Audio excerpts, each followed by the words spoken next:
Parks. Thank you, Speaker. Well, today we're on the brink of what looks like yet another brick being kicked out from the foundations of our nation.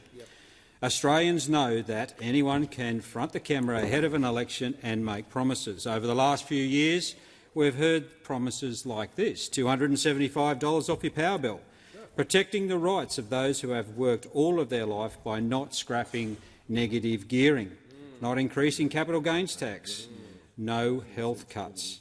But it takes leadership, integrity and responsibility to the Australian people to keep those promises and to do the work that makes those promises a reality. It is becoming alarmingly apparent that we have a Labor government that's not willing to do the work.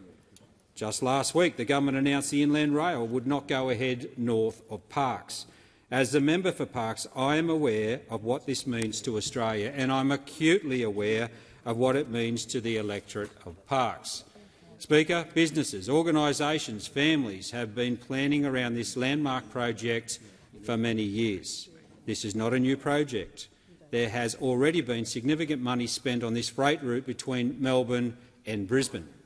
Some of it has been built, including 160 kilometres of upgraded track between Narrabri and North Star. That's passed to the north of Parkes.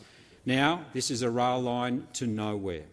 Businesses have invested and relocated for the Inland Rail, families have planned their lives around it, and whole communities are now facing a different future.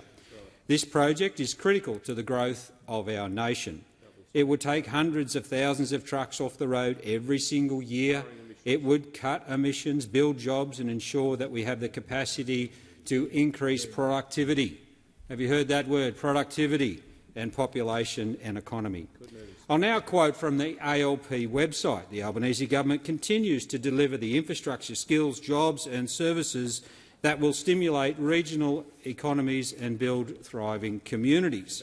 Well, how does axing one of the single most important infrastructure projects drive regional economies? And how does it build thriving communities? It doesn't. This is just one of the series of betrayals by this government. Earlier this year, I asked councils across the Parkes electorate what they needed from a federal government in the budget.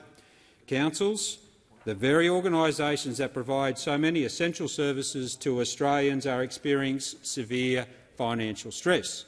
They're facing higher and higher costs. Their grant funding and funding streams have been cut, and they're being handed more and more responsibilities by both state Labor and federal Labor governments. This is a #1 priority for councils, not only in the electorate of Parkes, but right across regional Australia. As a Shadow Assistant Minister for Local Government, I have heard this message time and time again. Local government is hurting. Local government is hurting from announcements such as axing the Inland Rail and cutting road infrastructure. Councils have more responsibilities in aged care, childcare and health care, where the state and federal governments have let them down. They are struggling to fund the infrastructure our communities need.